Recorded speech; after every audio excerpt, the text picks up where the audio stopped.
Hello my lovely students, how are you? Welcome to our YouTube channel. Today we are talking about class 8 chapter 1 science crop production and management. आज हम science class 8 के chapter first crop production and management के बारे में बात करेंगे। देखिए बेटा, ये जो आज चैप्टर नेम से ही पता चल रहा है कि यहाँ पर हम पढ़ने वाले हैं क्रॉप्स के बारे में। तो जो क्रॉप्स है वो होती क्या है? तो व्हाट आर क्रॉप्स? देखिए क्रॉप्स हैं क्या, जब लार्ज एरिया में लार्ज स्केल पर सेम काइंड के प्लांट्स को ग्रो कराया जाता है फॉर गेटिंग फूड। ठीक है, समझ में आ रहा है ना? एक लार्ज एरिया में लार्ज स्केल पर सेम काइंड के प्लांट्स को ग्रो करवाते हैं फॉर गेटिंग फूड, उसे हम बोलते हैं क्रॉप्स। ठीक है, क्यों ग्रो करवाते हैं आप सभी को पता है। क्लास 7th में आपने न्यूट्रिशन चैप्टर रीड किया था। हम सबको अपने सारे वर्क करने के लिए हम ग्रो कर रहे हैं। आप जो भी एक्टिविटी करते हो, आप पढ़ रहे हो, लिख रहे हो, जंपिंग कर रहे हो, तो ये सभी एक्टिविटीज करने के लिए हमें एनर्जी की नीड होती है। एनर्जी कहाँ से मिलेगी? फूड से मिलेगी। ठीक है, on earth only plants are autotrophic. जो प्लांट्स है वो ऑटोट्रॉपिक हैं, दे आर फूड प्रोड्यूसर्स। वो फूड को प्रोड्यूस करते हैं by the process of photosynthesis.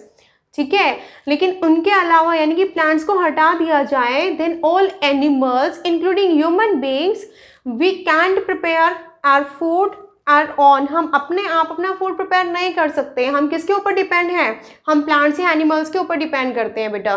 तो सिर्फ जो प्लांट्स हैं they are food producer and we all are food consumers. तो ये सभी अपनी एक्टिविटीज कंप्लीट करने के लिए, ग्रो करने के लिए हमें फूड की नीड होती है। अब फूड की नीड होती है तो कहाँ से मिलेगा? प्लांट से। अब प्लांट से मिलेगा तो वहीं से हमारे पास आ गया क्रॉप प्रोडक्शन। ठीक है, तो यहाँ पर हमारे पास जो फर्स्ट टर्म हम बात कर रहे हैं अबाउट क्रॉप, तो क्रॉप होती क्या है? ग्रोइंग, ग्रो करना किन्हें? Same kind of plant on large scale. Same kind of plant on large scale on a large area. ऐसा नहीं है कि आपने एक पोट के अंदर 2-3 प्लांट लगाए और तो आपने क्रॉप प्रोडक्शन कर लिया। नहीं, आपने देखा होगा ना, पूरे फील्ड में, एक पूरे खेत के अंदर सेम टाइप के प्लांट्स को ग्रो करवाते हैं। लाइक अगर वीट क्रॉप आपने उगाई है तो पूरे फील्ड में दूर दूर तक आपको वीट प्लांट वहां पे नजर आएंगे। ठीक है, तो ये जो होता है ना, growing same kind of plants on large scale on large area, उसी को हम बोलते हैं, उन्हीं प्लांट्स को हम बोलते हैं क्रॉप्स। ठीक है, क्यों ग्रो करवाते हैं? For getting food. अब फूड किस फॉर्म में यहाँ पे हमें मिलेगा? देखिए सीरियल्स, अनाज। ठीक है, ग्रेन्स जिसे हम बोल देते हैं, पल्सेस के लिए, फ्रूट्स के लिए, वेजिटेबल्स के लिए और ऑयल के लिए। ठीक है, तो ये जो सभी चीजें हैं वो हमें कहाँ से मिलेंगी? क्रॉप से मिलेगी। तो उसी के लिए क्या होगा? सेम काइंड के प्लांट्स को ग्रो करवाना पड़ता है एक लार्ज एरिया में। ठीक है, तो ये है हमारे पास क्रॉप। इसके बाद जो हमारे पास यहाँ पर एक सेकेंड टर्म आती है दैट इज एग्रीकल्चर। एग्रीकल्चर क्या होता है? एग्रीकल्चर किसे बोलते हैं? तो यही जो प्रोसेस है, प्रोसेस ऑफ ग्रोइंग प्लांट्स। ठीक है, process of growing plants on large scale in a large field, इसी प्रोसेस को हम बोलते हैं एग्रीकल्चर। ठीक है, इसी में साथ में क्या होता है? Rearing of animals. तो एग्रीकल्चर इंक्लूड करता है growing of crops on large scale and also rearing of animals for getting food. ठीक है, उसे हम बोलते हैं एग्रीकल्चर। अब हम जो हमारा चैप्टर है क्रॉप प्रोडक्शन, अभी मैंने आपको बताया क्रॉप क्या होती है। तो अभी जो क्रॉप होती है मीन्स जब हम प्लांट्स को ग्रो करवाते हैं लार्ज एरिया में, लार्ज स्केल पर, इसी क्रॉप्स को, देखो बेटा, हर प्लांट को सर्वाइव करने के लिए डिफरेंट डिफरेंट कंडीशंस की नीड होती है, यानी कि फेवरेबल कंडीशंस की नीड होती है। कुछ प्लांट ऐसे होते हैं कि जिनको ज़्यादा वाटर की नीड होती है। ज़्यादा वाटर की नीड होती है, इट मीन्स उनको रेनी सीजन में ग्रो करवाना पड़ेगा। ठीक है, इसी के ऑपोजिट कुछ ऐसे प्लांट्स होते हैं जो रेनी सीजन में, यानी कि जब ज़्यादा बारिश हो रही है, यानी कि ज़्यादा वाटर है, तो वो उसमें वो सर्वाइव नहीं कर सकते। तो कुछ ऐसे होते हैं प्लांट जिनको विंटर में ग्रो करवाया जाता है, कुछ ऐसे प्लांट है जिनको समर में ग्रो करवाया जाता है। तो उसी के अकॉर्डिंग हमारी जो क्रॉप्स हैं they are divided into two types. यहाँ पर उनके हमारे पास आ जाती है, that is rabi crops and kharif crops. ठीक है, अब आप इसको लर्न करने के लिए बेसिक से एक नॉर्मल सी आपको ऐसे ही मैं ट्रिक बता रही हूँ। राबी, राबी को जब हम लिखते हैं हिंदी में तो यहाँ पर 2 वर्ड्स जैसे इस तरीके से आ रहे हैं ना राबी, तो इसी को आप इस तरीके से मैच कर सकते हैं विद सर्दी। ठीक है, खरीफ, खरीफ कैसे लिखा जा रहा है, इस तरीके से। तो 3 वर्ड्स यहाँ पर आ गए ना, तो ऐसे ही इसको हम कंपेयर कर सकते हैं विद गर्मी। जस्ट याद करने के लिए मैं आपको ये ट्रिक बता रही हूँ।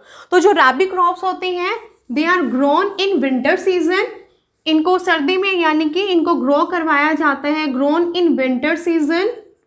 अब विंटर की स्टार्टिंग में इट मीन्स इनको ग्रो करवाएंगे इन द मंथ ऑफ अक्टूबर और नवंबर।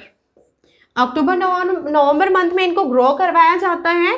अब उसके बाद कोई भी जो क्रॉप होती है ना वो 3 to 4 मंथ्स में प्रिपेयर हो जाती है, यानी कि वो हार्वेस्ट करने के लायक हो जाती है, मैच्योर हो जाती है, यानी कि उसके बाद वो आपका जो भी उससे फूड प्रोडक्ट मिल रहा है, लाइक आप उससे ग्रेन्स, पल्सेस या फ्रूट्स, वेजिटेबल जो भी हम ऑब्टेन कर रहे हैं, मीन्स ये उनका अप्रोक्स टाइम पीरियड होता है। तो जब अक्टूबर नवंबर में हम इनको ग्रो करवा रहे हैं तो इनका जो हार्वेस्टिंग पीरियड होगा, इनको हार्वेस्ट किया जाएगा इन the month of March and April. Today I am making this video in the month of April, it's 12th of April today. तो आपने देखा होगा इस टाइम पीरियड में आपने अपने आसपास देखो, जो बच्चे विलेज एरिया से बिलोंग करते हैं उनको तो इजीली ये सभी चीज़ें जो होते हैं ना, सब ये जो एग्जांपल्स मीन जो मैं यहाँ पे अभी बताना चाह रही हूँ वो थोड़े से फेमिलियर होते हैं इन चीज़ों के लिए। या फिर एक नॉर्मल सा example, in the month of April, अप्रैल में आपने देखा होगा अपने घरों के अंदर है ना नए अनाज को स्टोर किया जाता है, लाया जाता है मार्केट में। आप देखते हो घूमते फिरते हुए जो आपकी जिसको हम अनाज मंडी बोल देते हैं, वो भरी हुई होती है अनाज से, गेहूं से, ठीक है, सरसों से, मस्टर्ड, तो ये सभी यानी कि जो राबी क्रॉप्स, तो इसके जो एग्जाम्पल आपके पास होंगे that is wheat, mustard, this all are the examples. और दूसरा इसमें ग्राम, चना, तो ये सभी क्या हो जाएंगे, हमारे राबी क्रॉप्स होते हैं।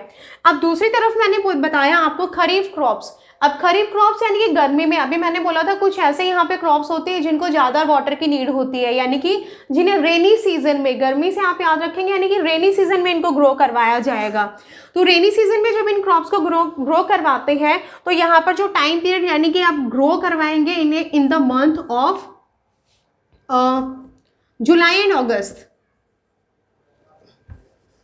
इन the month of July and August.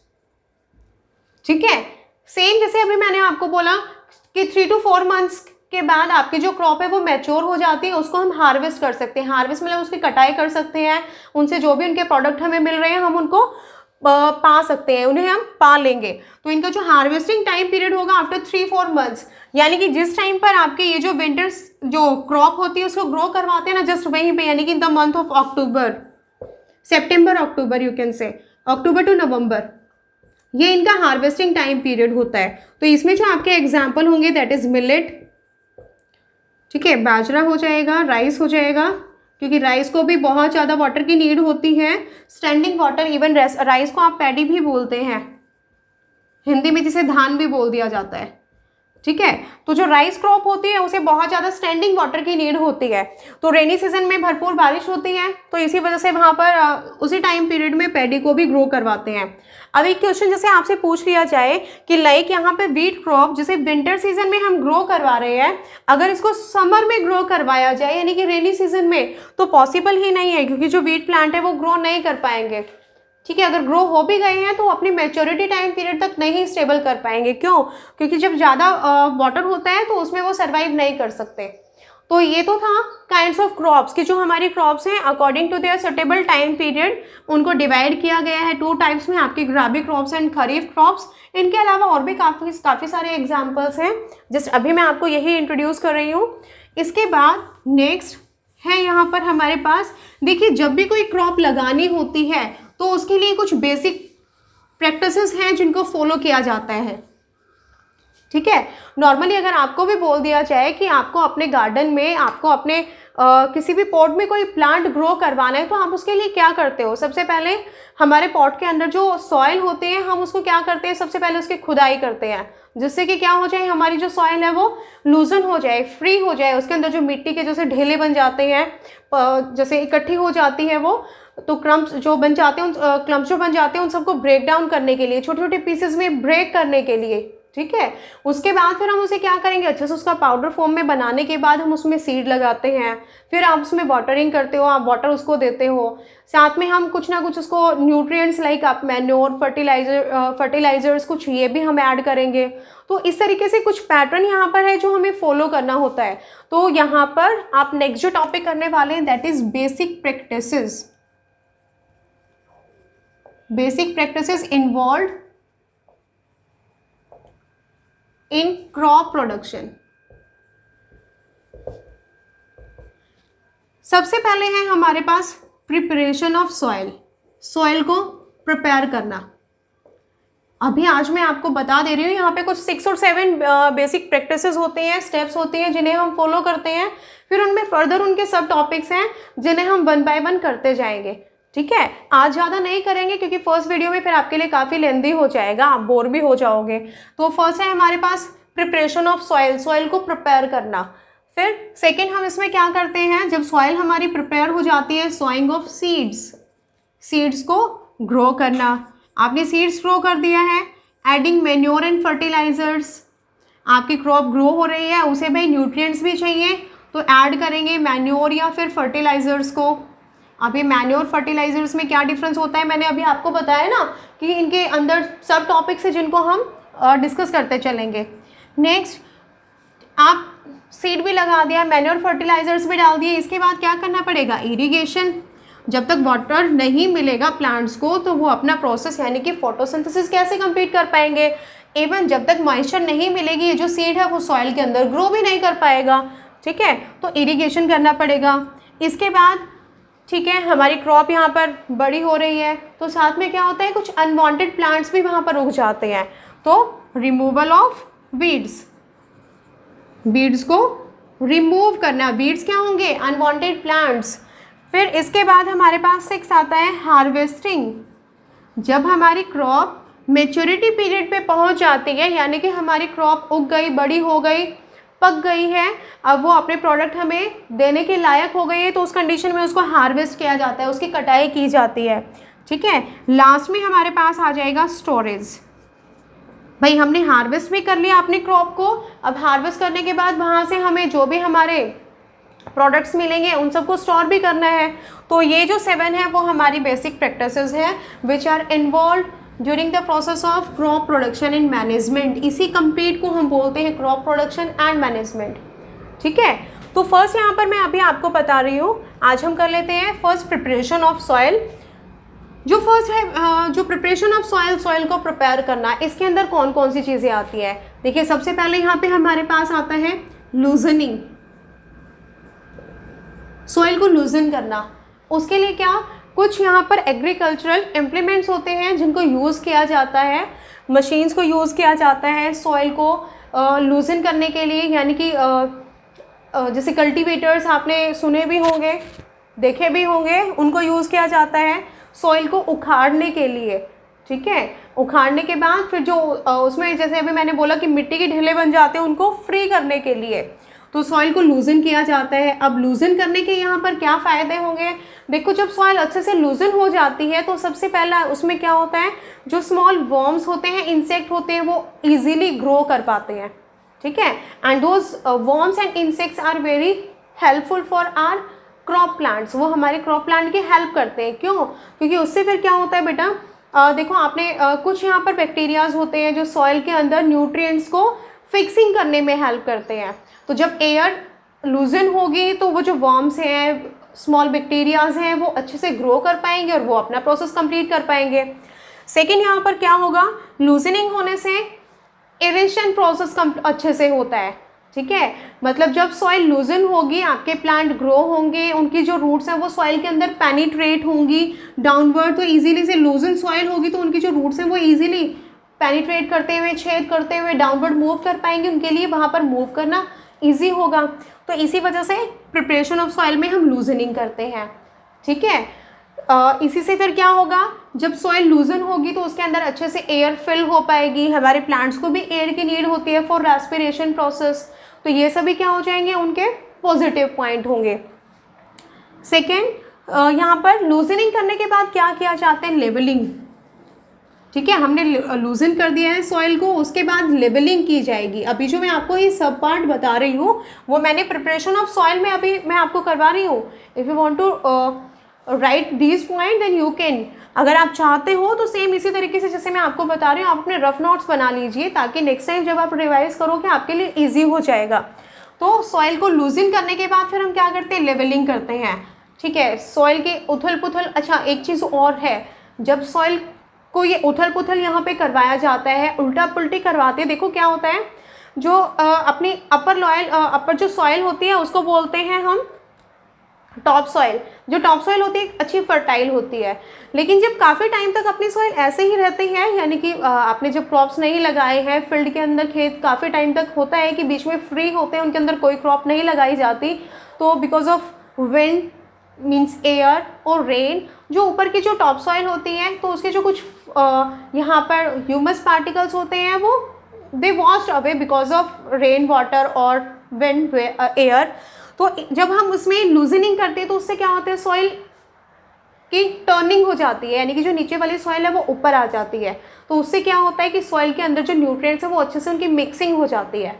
ठीक है, तो लेवलिंग क्यों करते हैं, सॉइल को एक लेवल में लगा देना। तो सबसे पहला तो यही होगा, जब सॉइल एक लेवल में होती है तो उससे क्या होता है, सॉइल एरोजन का प्रोसेस कम होगा। ठीक है, क्योंकि सॉइल एक लेवल में रहेगी तो हवा की वजह से या बारिश की वजह से सॉइल का इधर उधर जाने का जो प्रोसेस है वो थोड़ा कम हो जाता है। सेकेंड थिंग, अभी हमने यहाँ पे मैंने आपको लिखवाया था फोर्थ स्टेप, इरिगेशन। इरिगेशन मतलब टाइम टू टाइम जब हम अपने प्लांट को वाटरिंग करते हैं ना फील्ड में, उसको इरिगेशन बोलते हैं। तो जब हमारे सॉइल प्रॉपर एक लेवल में होगी तो इजीली जब हम इरिगेशन करेंगे, यानी कि वाटर हम अपने फील्ड में पहुंचाएंगे, तो वो पूरे फील्ड में इक्वली मूव कर पाएगा। ठीक है, दूसरा, when we are adding manure and fertilisers, जब हम मैन्योर फर्टिलाइजर्स को ऐड कर रहे हैं तो वो भी क्या होगा, इक्वली पूरे फील्ड के अंदर मिक्स हो पाएंगे। तो ये सभी क्या है, यहाँ पर हमारी स्टेप्स हैं जो इंक्लूड होती हैं किसमें, प्रिपरेशन ऑफ सॉइल में। और आपसे कई बार ये क्वेश्चन भी पूछ लिए जा सकते हैं, means what are the advantages of loosening of soil. जब आप सॉइल को लूजन कर रहे हो तो उसके एडवांटेजेस क्या है, क्यों करते हैं। ठीक है, इसके बाद नेक्स्ट है हमारे पास सॉइंग ऑफ सीड्स। देखो हमने अपनी सॉइल लूजन कर ली है, यानी कि ऑलमोस्ट हम अपनी सॉइल को प्रिपेयर कर चुके हैं।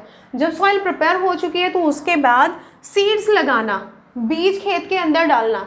अब ये जो प्रोसेस होता है ये भी दो तरीके से होता है। एक तो होता है, इसको रब कर लेते हैं, now we are discussing about sowing of seeds. तो जब हम सोइंग करते हैं सीड्स की तो दो तरीके से होती है। एक तो होती है बाय हैंड, जिसे आप मैन्युअली बोल सकते हो, और बाय यूजिंग मशीन्स। मैन्युअली जो प्रोसेस है पहले करते थे, ट्रेडिशनल मेथड है, अब नहीं करते। क्यों नहीं करते, देखिए बेटा, बाय हैंड यानी कि इसमें क्या होगा, आपके हाथ में आपके सीड्स का कंटेनर है। ठीक है, अब वो सीड्स का कंटेनर है, आप उसमें क्या करोगे, आप अपने हैंड से अपनी मुट्ठी भरी सीड्स की और स्प्रेड किया। लेकिन उस कंडीशन में क्या होता है, जो हमारे सीड्स होते हैं ना वो इक्वली, मतलब एक प्रॉपर डिस्टेंस पे नहीं होते। आपने जैसे ही उनको फेंका है, कहीं पर बहुत सारे सीड्स इकट्ठे हो जाएंगे, कुछ ऐसे एरिया रह जाएंगे जहाँ पर सीड्स पहुँचे ही नहीं है। ठीक है, प्रॉपर डेप्थ पे हमारे सीड्स, यानी कि प्रॉपर डेप्थ यानी कि सॉइल के अंदर नहीं पहुंच पाते। इस तरीके से जब किया जाता है तो जो बहुत सारे इंसेक्ट्स या बर्ड्स हैं वो हमारे सीड्स को उठा करके ले जाते हैं। तो इसी वजह से अब बाय हैंड उसे नहीं करते हैं। तो सीड्स को अब यूज़ करते हैं, ग्रो कराते हैं, सोइंग करते हैं with the help of machines में ये देखिए क्या होता है, पीछे एक सीड बॉक्स होता है जिसके अंदर सीड्स को फिल कर दिया जाता है। ट्रैक्टर के साथ इस मशीन को कनेक्ट करते हैं, जिसको सीड ड्रिल भी बोलते हैं। इस तरीके से यहाँ पे एक स्ट्रक्चर बना हुआ होता है जो कनेक्टेड होता है पतली पतली ट्यूब्स के साथ, इस सीड बॉक्स के साथ। इसके नीचे शार्प इस तरीके से नेल जैसे स्ट्रक्चर बने हुए होते हैं। ये क्या करते हैं, सॉइल के अंदर होल करेंगे, और जैसे ही होल करेंगे ऊपर से जो पाइप इसके साथ कनेक्टेड है उसमें से सीड्स जाएंगे और अंदर इसमें जो होल वहाँ पे हुए हैं उसके अंदर चले जाएंगे। साथ के साथ फिर ये क्या करता है, उन सीड्स को मिट्टी से कवर भी करते हुए चलता है। तो इस तरीके से मशीन की हेल्प से, जिसको सीड ड्रिलिंग भी बोलते हैं, with the help of seed drill को यूज़ किया जाता है फॉर सोइंग सीड्स। तो ये 2 प्रोसेस हैं सीड्स को ग्रो करवाने के लिए। अब जो सीड ड्रिलिंग करते हैं उसके भी कुछ पर्टिकुलर यहाँ पर पॉजिटिव पॉइंट्स हैं कि सीड ड्रिल की हेल्प से अपने सीड्स को ग्रो करवाना हमें कैसे हेल्प करता है। तो उसमें क्या हो जाएगा, देखिए जब हम सीड ड्रिल को यूज़ करते हैं सीड्स को ग्रो करवाने के लिए, सबसे पहले तो क्या होता है, हमारी जो क्रॉप प्लांट यानी कि हमारे जो सीड्स होते हैं ना, वो एक पर्टिकुलर इंटरवल पे, ठीक है, आपने देखा होगा कभी भी घूमते फिरते हुए आप किसी भी फील्ड के आसपास गए हो, आपने फील्ड में देखा होगा वहाँ पे प्रॉपर एक पैटर्न बना हुआ होता है इस तरीके से, ठीक है, रो बनी हुई होती है, फिर उसके अंदर आपकी क्रॉप प्लांट होती हैं एक प्रॉपर इस तरीके से सीक्वेंस में, और एक गैप पे उनके बीच में जो इंटरवल, एक जो गैप होता है ना, वो भी इक्वल होता है, ठीक है। इससे क्या होता है, जब सीड ड्रिल से करते हैं ना, तो जो क्रॉप प्लांट होती है एक पर्टिकुलर डिस्टेंस पे होती है। अब पर्टिकुलर डिस्टेंस पे होगी यानी कि हर किसी प्लांट को वहाँ पर अपने लिए सर्वाइव करने के लिए compete नहीं करना पड़ेगा किसी दूसरे प्लांट से, क्योंकि जब हम मैनुअली जब सीड्स को ऐसे फेंकते हैं तो क्या होता है, एक ही जगह पे बहुत सारे सीड इकट्ठे हो गए। जब बहुत सारे सीड वहाँ पर इकट्ठे हो गए हैं और वो प्लांट ग्रो करेंगे तो वहाँ पर क्या होता है कि कुछ प्लांट्स जो बेचारे ग्रो कर रहे हैं उनको प्रॉपर न्यूट्रिएंट्स नहीं मिल पाते, जिसकी वजह से वो सर्वाइव नहीं कर पाते और वो ग्रो हो ही नहीं पाते हैं, ठीक है। एक तो यहाँ पर ये हो गया है कि उनको पर्टिकुलर इंटरवल पे वो ग्रो होंगे। सेकेंड थिंग, अभी मैंने बताया जब सीड ड्रिल के हेल्प से हम सीड्स को ग्रो करते हैं तो वो साथ में मिट्टी से उसको कवर करते हैं, यानी कि एक प्रॉपर डेप्थ में आपका सीड पहुँच जाता है, ऊपर से मिट्टी से वो कवर भी हो जाता है, जिससे कि आपके जो इंसेक्ट्स हैं या बर्ड्स हैं वो उसको उठा करके नहीं ले जा सकते। पर्टिकुलर एक डेप्थ पे सीड है तो वो इजीली वहाँ पर ग्रो भी कर पाएगा। तो ये सभी क्या होंगे, हमारे सीड ड्रिल की हेल्प से सीड्स को ग्रो करवाने के पॉजिटिव पॉइंट्स यहाँ पर हमारे होंगे, ठीक है। ओके, अब इसके बाद मैं यहाँ पर साथ में यहीं पर अपने इस टॉपिक को फिनिश करते हुए आपको एक एक्टिविटी और करवा रही हूँ, एक एक्टिविटी बता रही हूँ। देखिए जब हम सॉइल को प्रिपेयर करते हैं, मैंने बताया कि लूजनिंग करते हैं, लेवलिंग करते हैं, उसके बाद सोइंग ऑफ सीड्स को ग्रो करवा रहे हैं। अब जब ये सीड्स को ग्रो करवाना ऐसे ही नहीं है बेटा कि मार्केट से कोई भी सीड उठाया और डाल दिया। तो देखिए सबसे पहले क्या होता है, फार्मर क्या करेंगे, उनके पास जो सीड होते हैं उनमें से वो हेल्दी सीड्स को सेलेक्ट करते हैं, ठीक है। अब हेल्दी सीड्स को किस तरीके से सेलेक्ट किया जाता है, देखिए सीड्स को एक बकेट के अंदर वाटर फिल कर लेते हैं और उसके बाद उसमें हम डाल देते हैं अपने सीड्स, ठीक है। जो हेल्दी सीड्स होते हैं वो सभी, देखो हेल्दी सीड्स हैं तो प्रॉपर अच्छे से भरे हुए हैं, वो सभी हैवी हो जाएंगे वाटर को अपने अंदर सॉक करने के बाद और वो सभी नीचे सेट हो जाएंगे। लेकिन जो अनहेल्दी सीड्स होंगे, अनहेल्दी सीड्स कौन से, जिन सीड्स को कुछ जैसे इंसेक्ट्स होते हैं वो उनके अंदर होल कर देते हैं, उनको खा लेते हैं, ठीक है। तो वो जो अनहेल्दी सीड्स होंगे वो सभी ऊपर फ्लोट करना स्टार्ट करेंगे। तो वो जो ऊपर सीड्स यहाँ पर जो फ्लोट कर रहे हैं उनको वहाँ से रिमूव कर दिया जाता है और यहाँ पर जो बचे हुए हमारे पास सीड्स होते हैं यानी कि जो अच्छी क्वालिटी के जो सीड्स होते हैं फिर उनको यूज़ किया जाता है किसके लिए, सोइंग के लिए, ठीक है।